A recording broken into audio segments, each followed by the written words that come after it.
안녕하세요. 이번 시간에는 발달 위기와 상담 두 번째 시간을 갖도록 하겠습니다. 지난 시간에 말씀드린 것처럼 어떤 인간의 발달은 전생의 발달이라고 할 수 있습니다. 전생에 걸친 모든 발달적 변화 과정을 연구의 대상으로 삼는 것이죠. 그러한 관점에서 보면 인생의 어느 한 단계가 다른 단계보다 더 중요하다거나 아니면 덜 중요하다 그렇게 보는 것이 아니라 각각의 단계마다 가치와 의미와 중요성을 가지고 있고 그 단계에 맞는 수행해야 할 과제가 있고 만약 그 과제를 적절하게 수행하지 못했을 때 만나게 되는 위기가 있더라는 것입니다. 그게 전생의 발달이죠. 그럼에도 불구하고 전생의 발달과 상담학적 입장에서 볼 때 내적 대상관계, 내적 작동 모델을 강조하는 이유가 무엇일까? 이런 관점에서 볼 수 있을 것 같습니다. 생애 아주 초기에 민감한 시기라고 말씀을 드렸죠. 이 민감한 시기에 유아와 양육자와 유아 사이에 지속적으로 반복되는 의례적 상호작용을 통해서 형성된 성격의 구조가 일평생 그 사람의 삶에 지속적으로 영향을 미치게 된다는 것이죠.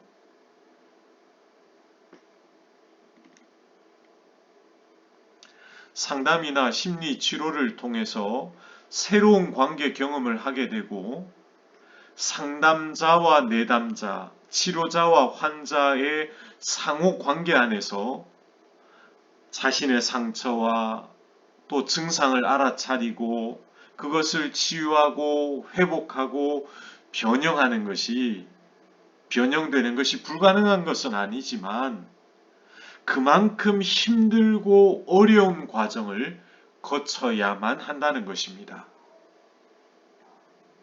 그래서 인생의 각 단계마다 중요성이 있고 수행해야 할 과제가 있고 거기에 위기가 있겠지만 특별히 생애 초기의 양육자와의 상호 관계 속에서 형성되는 성격의 구조가 일평생 영향을 미치기 때문에 거기에는 특별한 중요성이 있다. 그렇게 말씀을 드릴 수가 있겠습니다. 자, 오늘은 인지발달에 관해서 함께 살펴보도록 하겠습니다. 피아제의 인지발달 이론을 우리가 어느 정도 알고 있을 것이라고 생각을 합니다. 인지가 무엇인가? 인간이 환경과 만나면서 교류하는 정신작용이죠. 예를 들면 주의를 집중한다든지 지각, 기억, 학습, 언어, 사고, 문제 해결 이런 것들을 모두 포함하는 포괄적인 의미를 인지라고 그렇게 말할 수 있을 것입니다.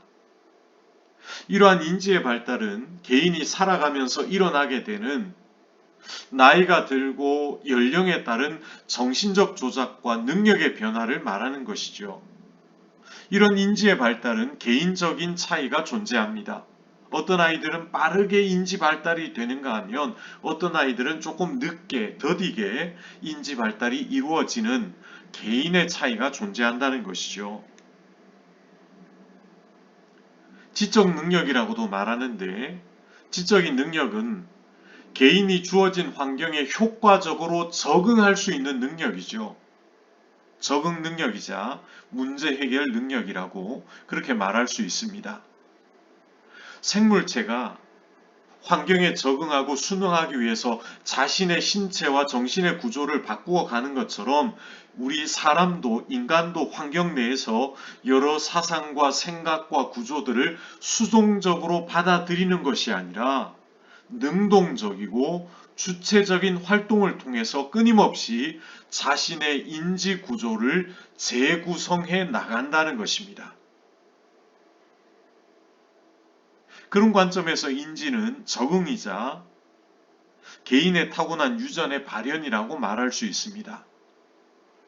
주체가 대상과의 반복적이고 지속적인 상호작용을 통해서 형성이 되는데, 인간은 잠재적 타고난 반사 기능을 가지고 태어나지만 환경에 적응해 가면서 인지 구조를 바꾸면서 외부 환경에 적응해 나가며 지적인 기능은 태생적으로 정해진 순서에 따라서 발달하게 되더라는 것입니다.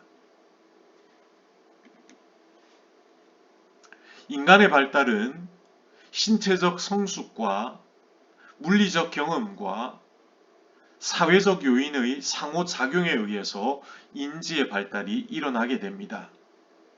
여기서 물리적 경험은 우리가 가지고 있는 오감, 이 오감을 통한 감각적 경험과 신체적 활동이 사고나 정신적 조작을 통해서 내재화, 내면화되는 것이죠. 예를 들어서 테이블이 딱딱한지 부드러운지, 매끄러운지 거칠거칠한지, 네모났는지 둥근지, 높낮이는 어떠한지 등등 테이블에 대한 물리적 지식이 우리의 감각적 경험과 어우러지면서 내재화, 내면화된다는 것입니다. 그게 물리적 경험이고요. 사회적 경험은 사회적 상호작용을 통해서 형성되는 경험을 말하는 것입니다.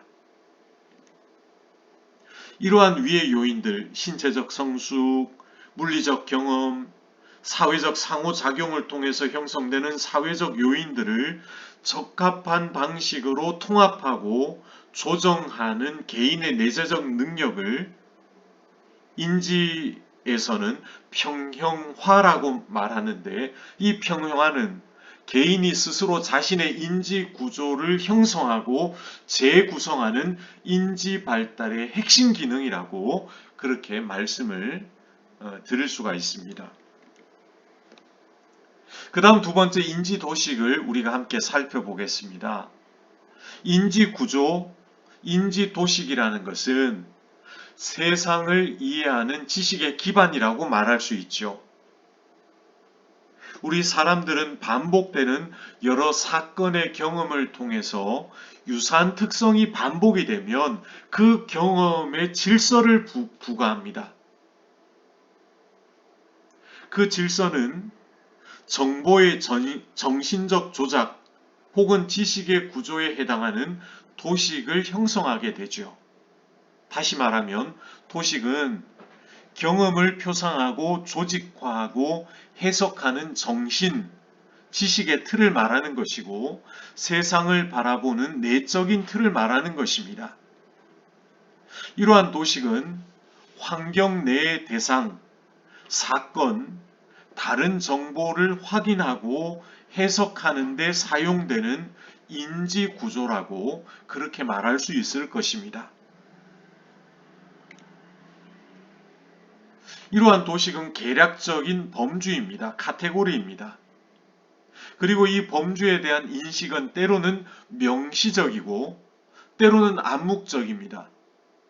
때로는 의식적이고 때로는 무의식적입니다. 그래서 도식은 지각적 심상, 추상적 지식, 정서적 특성, 시간 순서에 관한 정보 등을 비롯한 다양한 종류의 요소를 포함할 수가 있는 것이죠. 아래 나와 있는 표를 우리가 한번 살펴보겠는데, 먼저 뒤로 가면 동화와 조절의 개념이 있죠. 동화는 무엇이냐면 기존의 도식, 내가 가지고 있는 기존의 도식에 따라서 새로운 경험을 만나게 되면 그 기존의 도식을 따라서 새로운 경험을 해석하는 것, 그게 동화입니다. 예를 들면 손에 닿는 것을 아이들이 잡죠. 이것을 잡기 반사 도식이라고 얘기를 합니다. 이게 동화입니다. 그러면 조절은 무엇이냐면 특정한 경험에 맞도록 도식을 변경하고 그 도식을 수정하는 것입니다. 내가 가지고 있는 그 도식을 어떤 특정한 경험에 내가 변경하고 수정하는 것. 예를 들면 기존에 가지고 있는 도식은 손에 닿는 것을 잡는 것인데 뜨거운 것을 잡으면 어떻게 됩니까? 손이 데이지 않습니까? 그래서 손에 닿는다고 다 잡는 것은 아니다 라는 그 기존의 도식을 변경하고 수정하는 그 과정을 조절이다. 그렇게 말할 수 있는 것이죠. 그러면 다시 돌아가 보면 인간은 자기가 가지고 있는 도식을 가지고 환경과 상호작용을 하면서 때로는 동화를 하기도 하고 때로는 조절을 하기도 하면서 기존에 가지고 있는 인지도식을 수정해 나가게 된다는 것입니다. 인지 발달은 4단계의 질적 변화를 가지게 되는데 이 질적 변화를 피아제는 4가지로 이야기를 하고 있습니다. 첫 번째는 감각 운동기입니다. 0세에서 대개 2세까지 감각 운동기의 과정을 거치게 된다. 유아는 감각과 운동의 상호작용을 통해서 보고 듣고 만지고 입에 넣어보고 손에 쥐는 등 이런 감각과 운동의 상호작용을 통해서 세상과 만나게 되고 세상을 바라보고 해석하게 되죠. 그리고 눈앞에 존재하지 않는 대상에 대한 생각을 할 수가 없습니다. 왜냐하면 아직 대상 항상성이 형성되지 못했기 때문입니다. 표상에 의한 사고가 아니라 전적으로 감각 운동적인 그러한 사고를 하게 됩니다. 초기 유아기 만족의 1차적 원천은 엄마입니다. 양육자죠. 엄마는 세상 그 자체이고 엄마와의 애착 관계를 통해서 유아는 자기 자신과 외부 세계를 발견하게 됩니다.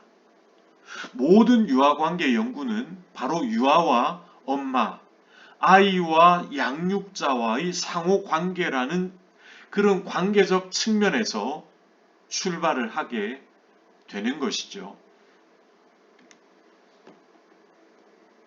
엄마의 몸과 자기 몸의 접촉을 통해서 유아는 감각을 구분하게 되고 자기 자신을 느끼기 시작하게 됩니다. 엄마의 심상과 실제 인식 사이의 차이를 통해서 현실감을 처음으로 깨닫게 됩니다. 만족감의 근원인 외부 대상과 자신이 분리된 것을 깨달으면서 최초의 사랑이 시작이 됩니다. 바로 엄마를 향한 아이의 사랑이죠. 여기에서 가장 기본적이고 근본적인 신뢰감을 형성하게 된다라는 것입니다. 점차 대상 영속성 개념, 대상 항상성 개념을 획득하게 되는데 8개월에서 길게는 18개월까지 대상 영속성 개념을 획득하게 됩니다. 이 개념이 무엇이냐면 내 눈에 보이지 않더라도 대상이 영속적으로 존재하고 있다는 것을 아는 것이죠. 보이지 않아도 대상을 생각할 수 있고 그 대상을 사랑할 수 있다는 것입니다. 예를 들면 엄마가 출근해서 보이지 않지만 때가 되면 나에게 돌아올 것이라는 기대, 내가 유치원이나 어린이집에 가서 엄마를 만날 수 없지만 때가 되면 다시 만날 수 있다는 기대감을 가지는 것이 바로 대상 영속성 개념의 획득을 통해서 아이는 그 기대를 성취하게 되더라는 것입니다. 유아의 마음속에 엄마의 표상이 자리 잡게 되고요. 분리불안을 겪게 되지만 잠깐 불안하지만 아이는 다시금 자기의 세상을 탐색하고 놀이를 시작하게 된다는 것입니다. 그래서 대상 영속성 개념을 획득한다는 것은 대단히 중요하죠. 유아는 엄마와의 상호작용을 통해서 나타남과 사라짐, 오고 가는 것이 그 자체의 물리적 법칙에 의해서 좌우되는 안정적이고 일관된 세계라는 것을 알아차리면서 분리불안을 극복하기 위해서 주변 환경을 지능적으로 조절할 수 있는 힘을 갖게 됩니다.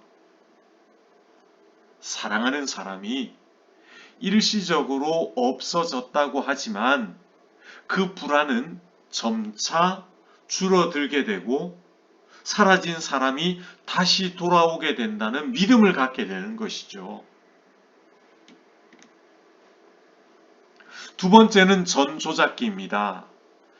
2살부터 7살까지인데요. 이 전조작기는 두 단계로 나누면 전개념적 사고 단계와 직관적 사고 단계입니다. 이 단계가 되면 환경을 표상하는 상징의 조작이 가능하게 됩니다. 반복적인 사건을 경험하게 되면 반복되는 그 경험이 기억에 저장이 되고 표상을 형성하게 됩니다. 그러나 아직 논리적이지는 못합니다.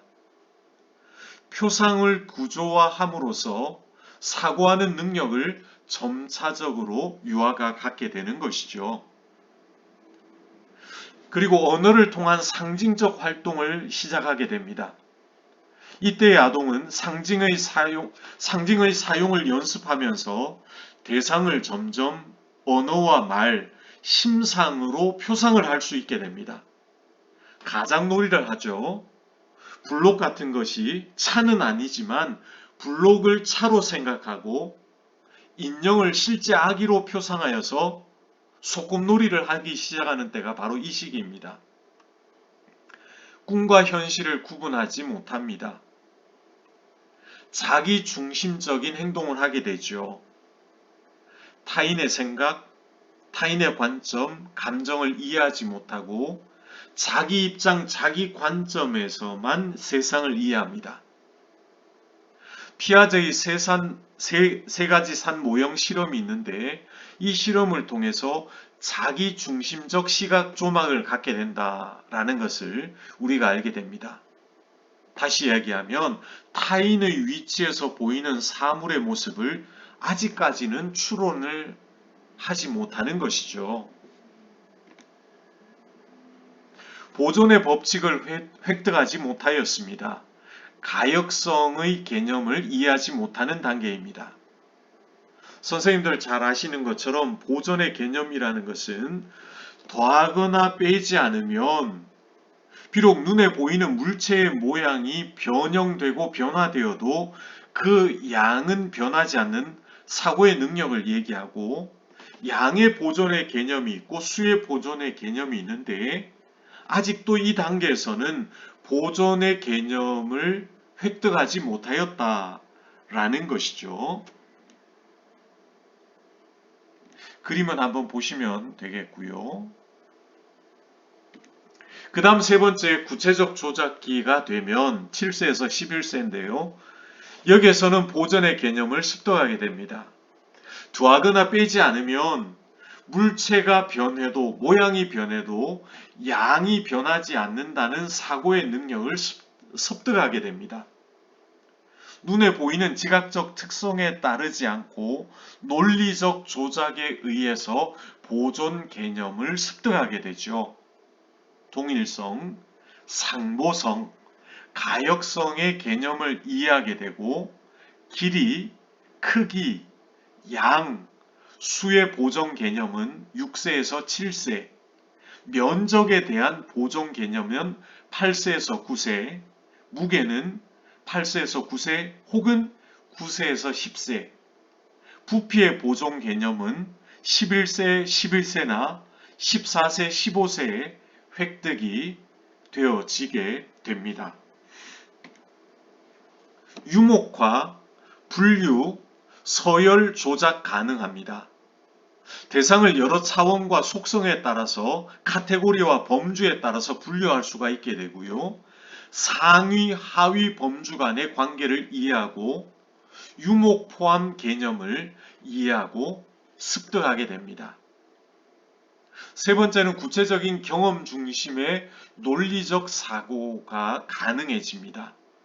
심상이나 상징을 변경하고 재조직화해서 논리적 결론에 이르는 정신활동, 즉 인지적 조작이 가능해지게 됩니다.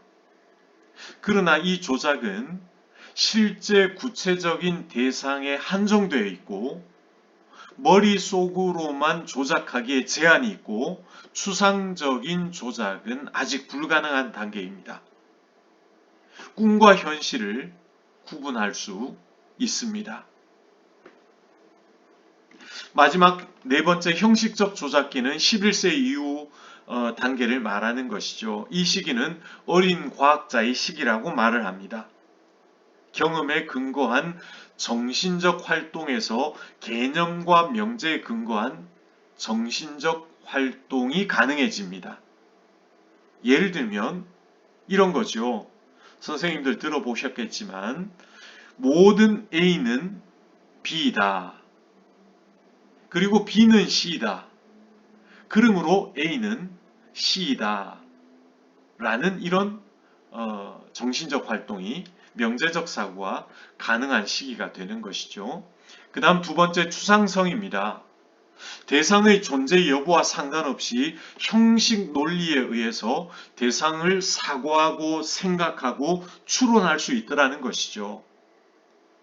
추상적 상식과 은유가 많이 사용되고요. 상위 인지가 발달하게 됩니다. 자신의 사고 자체를 대상화하여서 사고하는 것이 가능해지며 자기 성찰과 내성이 발달하게 됩니다. 가설 연역적 사고가 가능합니다. 가설이나 일반적 사실을 설정하고 이를 전제로 특정 결과를 추론하는 명제적 사고가 가능합니다.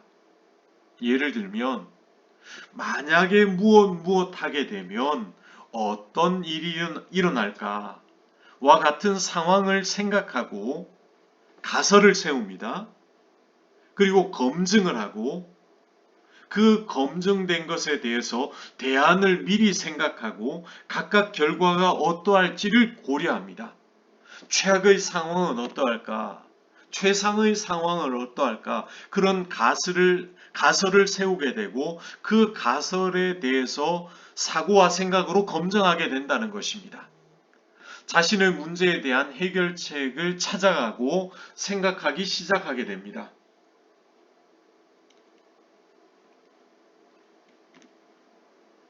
그리고 조합적 사고를 하게 됩니다. 모든 관련된 변인들의 가능한 조합이나 그 결과를 체계적으로 고려해서 진위를 검증하거나 문제를 해결하는 문제 해결 능력과 예측 능력이 가능하다는 것이죠. 네 단계를 살펴보았는데요. 자, 이런 네 단계가 생물학적 연령에 따른 인지 발달 단계가 늘 일치하는 것은 아니다. 약간의 차이가 존재한다. 아까 서두에 말씀드린 것처럼 이런 인지 발달이 개인의 차이가 있다 말씀드렸죠. 모든 청소년이 형식적 조작 단계에 도달하기 어렵고요. 한국의 통계는 정확한 통계는 나와 있지 않지만 미국의 통계로 보면 미국의 청소년의 30에서 40%가 형식적 조작 단계에 도달하였다. 그렇게 알려져 있습니다. 모든 문화에 보편적이지 않고요. 예를 들면 목축 문화권이나 농경 문화권에서는 형식적 조작 과제를 습득하지 못하는 경우도 있더라는 것입니다. 오늘은 여기까지 하겠고요. 내일 저녁에 이어서 함께 살펴볼 수 있도록 하겠습니다. 평안한 하루 보내시고요. 내일 뵙도록 하겠습니다. 감사합니다.